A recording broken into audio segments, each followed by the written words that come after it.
नमस्कार दोस्तों, मैं अमरनाथ कुमार बहुत ही गंभीर मुद्दे पर बात करने जा रहा हूं। तो कृपया इस वीडियो को ज़्यादा से ज़्यादा लोगों तक शेयर करें और कोशिश करें कि व्हाट्सएप, फेसबुक और यूट्यूब जहां भी मौका मिले ट्विटर पे इसको शेयर करें।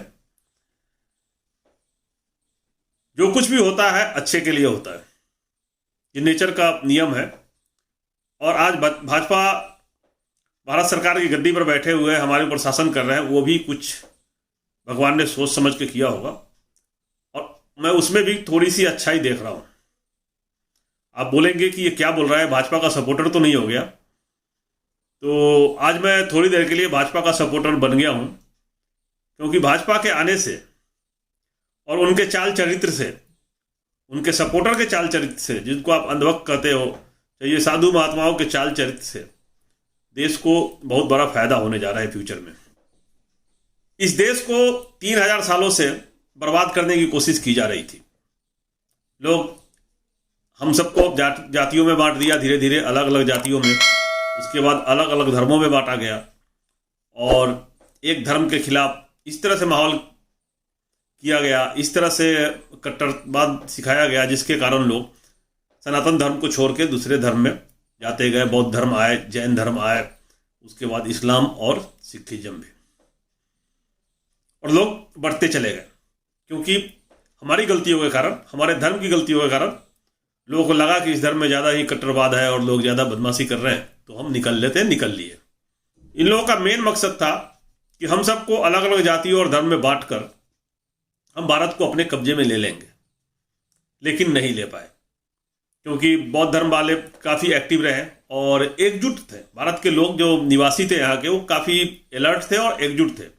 उनको पता था कि इनसे दूर रहना है। जो कुछ बुजुर्ग थे हमारे, वो बताते थे कि कुछ लोग भारत में ऐसे लोग हैं जिनसे बिल्कुल दूरी बना के रखना है, उनका मकसद है देश को बर्बाद करना। और जिसके कारण लोग एकजुट रहे और धर्मों में बंटने के बाद भी भारत के प्रति प्यार से और इन लोगों से दूरी बना के रखा, बिल्कुल इन लोगों से दूरी बना के रहे और इनके मंसूबों पर पानी फेरते गए। फिर इन्होंने विदेशियों का सहारा लिया। जयचंद भी इनके ही जैसे लोग थे, इनके में से ही है। ये बोलते हैं हम लोग को जयचंद, लेकिन हम लोग नहीं है, इनके में से ही थे जिन्होंने इस भारत को अपने कब्जे में लेने के लिए विदेशियों का सहारा लिया और गजनबी और मोहम्मद गोरी को भारत में आने का निमंत्रण दिया और पृथ्वीराज चौहान को सत्ता से हटाया।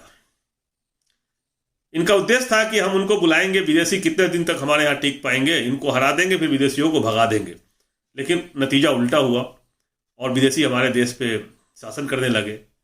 फिर ये मजबूर होकर उनके साथ मिल गए और उनके साथ मिलकर हम लोगों के ऊपर अत्याचार करते रहे।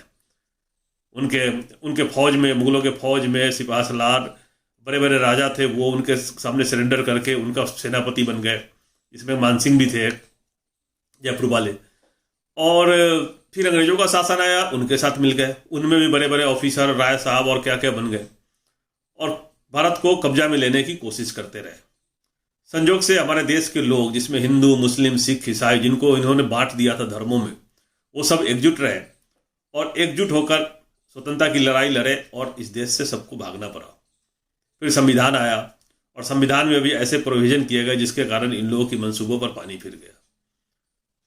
धीरे धीरे ये लोग सरकार में भी घुसते गए, मैं जैसा पहले भी बताया था आपको, और आज पूरी तरह से देश इनके चंगुल में है।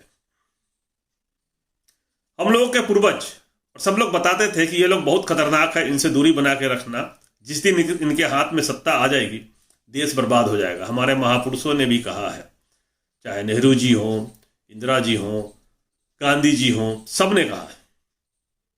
और इनके खिलाफ लड़ते लड़ते गांधी जी की मृत्यु भी, उन्होंने शहादत भी दी इन लोगों से लड़ाई लड़ते हुए। वो चाहते थे देश में सब लोग एकजुट होकर रहे और एक साथ भाईचारे के साथ रहे, जो ये नहीं चाहते थे। आज देश का माहौल से आपको पता चल गया होगा कि हरिद्वार में वीडियो देखा आप लोगों ने, अलग अलग महात्माओं का वीडियो, किस तरह की बात कर रहे हैं, हथियार उठाने की बात कर रहे हैं, एक धर्म विशेष के लोगों को खत्म करने की बात कर रहे हैं, उनके जमीन हड़पने की बात कर रहे हैं, उनको गांव से निकालने की बात कर रहे हैं, जो कभी संभव नहीं है, ये हो नहीं सकता, क्योंकि उनके बस का नहीं है। अगर वो अकेले लड़ेंगे जाकर तलवार लेके, क्या कोई भी लोग कैसे लड़ेंगे? किस हिम्मत है लड़ने की? क्योंकि उनको पुलिस प्रोटेक्शन मिला हुआ है, तो पुलिस के बदौलत कुछ भी बोल सकते हैं। उसमें से कईयों के पास वाई सेरेनी की सुरक्षा भी मिली हुई है, तो अनाप शनाप बोल रहे हैं, वरना जनता के बीच जाकर वो बोल सकते हैं? नहीं बोल सकते। मैं जानता हूं नहीं बोल सकते। वो किसके बदौलत बोल रहे हैं? किसको आगे करके लड़ना चाहते हैं? हिंदुओं को जो कह रहे हैं कि हिंदू, किसको हिंदू कह रहे हो?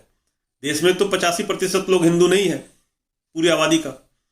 वो हिंदू नहीं मानते वो अपने आप को। वो कहते हैं हम भारत माता के लाल हैं और मानव के रूप में रहना चाहते हैं, जिसमें दलित, पिछड़े, मुस्लिम, सिख सब है। एक भारतवासी के रूप में मानते हो। हिंदू बाद में मानते होंगे हिंदू होंगे। हिंदू कोई मानता नहीं अपने आप को। मैं भी हिंदू नहीं कहता अपने आप को।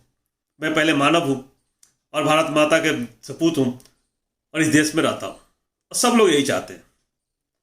तो इन लोगों की संख्या भी बहुत कम है। इतना बड़ा लहर के बाद भी, 2014 और 19 के लहर के बाद भी वोटों की प्रतिशत देखिएगा तो 30% और 37%, जिसमें से आपके वोटों का भी सहारा था। आप लोगों ने भी अपना वोट बर्बाद किया था, इनके बहकावे में आके इनको वोट दिया, तो ये जीते थे। तो इनकी संख्या तो कुछ भी नहीं है। तो पावर में आने के बाद पुलिस प्रशासन के बदौलत, राजा के बदौलत इस तरह की बातें कर रहे हैं, ये तो बहुत गलत बात है। मैं एक चीज और नोटिस किया हूं कि ये जब बोलते हैं कुछ, तो उधर से ओवैसी जी भी कुछ बोलते हैं, और ओवैसी जी के बातों का बड़ा गलत रिएक्शन निकलता है। वो कहते हैं कि कल का एक वीडियो देखा जिसमें कह रहे थे कि जब ये लोग चले जाएंगे तब तुम कहां जाओगे। तो भाई आप जब चले जाएंगे तब कहां जाएंगे? अब क्यों नहीं कर रहे हो? अभी करो। अभी किसने रोका है? चले जाएंगे तब करेंगे। तो आप चुपचाप 8 साल से बैठे हो, आपके ऊपर अत्याचार हो रहा है, आप चुप बैठे हो, कह रहे हो चले जाएंगे तब करेंगे। मतलब क्या हुआ? पावर के सामने आपकी कुछ चलती नहीं है और बकवास करने के लिए आगे आ जाते हैं। आप लोग बुरा मत मानना, मैं जो देख रहा हूं ये लोग सिर्फ पैसे और पावर के लिए है, आपके धर्म में भी और हमारे धर्म में भी। इनको जो नफरती चिंटू है, इन नफरती चिंटुओं को पहचानना है। क्या बोल क्या रहे थे, कैसे बोल रहे हैं, आप समझ रहे हैं ना? देश में इन धर्म संसद में जो बयान दिया गया, जिसमें कहा गया है कि देश को 2029 में मुस्लिम प्रधानमंत्री से बचाने के लिए हम सबको आगे आना पड़ेगा, यही भाषण था ना। और हम सबको मिलकर ऐसा करना है जिससे मुस्लिम यहां से खत्म हो जाए और मुस्लिम प्रधानमंत्री न बन सके। 10-10 बच्चा पैदा करना है। अगर तुमसे नहीं पलता है तो गुरु जी को दे दो। तो गुरु जी ने बच्चा क्यों नहीं पैदा किया? गुरु जी कहां बैठे हुए जाके जंगलों में? गुरु जी को बच्चा पैदा करना था ना। अगर इतना ही धर्म की चिंता थी तो उन्होंने तो नहीं किया। लेकिन आप सबको बहका रहे हैं, बर्बाद कर रहे हैं। वो ये कह रहे थे कि चुनाव लड़ने के लिए योगी जी ने मना किया है कि चुनाव नहीं लड़ पाएगा 2 से ज्यादा वाला बच्चे। तो बोले सबका प्रधान बनना है क्या? सबको एमएलए बनना है? सबको नेता ही बनना है क्या? इस तरह की बात दे रहे थे नेता, वो साधु लोगों को भड़का रहे हैं। ये नहीं देख रहे हैं कि बच्चे पैदा कर लेंगे 10-10 तो उसका पालन पोषण कैसे होगा? अपने डीएनए को कोई रोड पे भटकते देखेगा, मरने कटने के लिए छोड़ देगा क्या? ये महात्मा लोग इस तरह से बरगलाते हैं। इसमें आप लोगों से निवेदन है कि अपने नेता को भी, आपके जो नेता है, चाहे ओवैसी हो चाहे कोई हो, इस तरह के बेवकूफ़ी वाली बयान देने की जरूरत नहीं है और उनकी मंशा को समझिए। हर इलेक्शन से पहले इस तरह के बयान दिए जाते हैं। इधर से कुछ लोग देता है, फिर उधर से देता है। जिसका ध्रुवीकरण होता है उसका फायदा इनको होता है। आज भी हमारे गांव में बहुत सारे लोग हैं जिनको किसी चीज से मतलब नहीं है। उनको जिस तरह से समझा दिया जाता है वो समझ जाते हैं। उनको समझा दिया जाएगा कि 2029 में मुस्लिम प्रधानमंत्री बनेगा तो उनको लगेगा कि हाँ सही कह रहा है। तो वोटों का ध्रुवीकरण होगा और वोटों का ध्रुवीकरण होने से नुकसान होता है और भाजपा यही चाहती है। आज हम सब जो 85% जनता एकजुट हुए हैं उसमें भाजपा का बहुत बड़ा योगदान है और अंधभक्तों का भी और इन गोदी मीडिया का भी। अब देखिए ये अमिश देवगन क्या बोल रहा है। बोला है जयचंद और दीमक देश की जनता को। भाई तुम मीडिया हो या किसी का प्रवक्ता हो या किसी पार्टी को ज्वाइन कर लिए हो, ये समझ में नहीं आ रहा है किस तरह की बातें कर रहा है वो।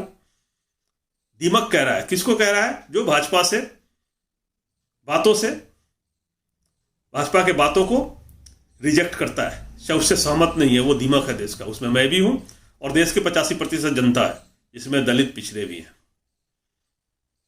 तो भाजपा की जो नीति है फूट डालो और राज करो, उसके सहारे चलने के कारण हम सब यहाँ पिछड़े हुए हैं और उनकी नीति को आप सब समझ गए हैं, किसान भी समझ गया, जिसके कारण किसानों की जीत हुई।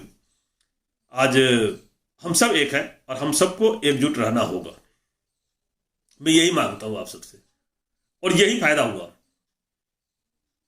कि जो लोग कहते थे कि ये लोग खराब हैं और हमें यकीन नहीं हो रहा था, जो लोग कहते थे कि सत्ता में आने के बाद ये पूरी तरह से बर्बाद कर देंगे, आज पता चला कि सचमुच ये खराब थे और खराब है, और इनका मेन मकसद लूट है, देश को बर्बाद करना है। अभी भी समय है, हम सबको सतर्क रहना पड़ेगा और इन नफरत फैलाने वाले लोगों को बेनकाब करना होगा। इसमें मुझे आप लोगों की ज़रूरत है। इस वीडियो को लोगों तक पहुंचाएं और अपने लोगों को भी जागरूक करें। हर धर्म के लोगों को कह रहा हूं कि जागरूक करें और इन लोगों से बचाएं। जय हिंद, जय भारत।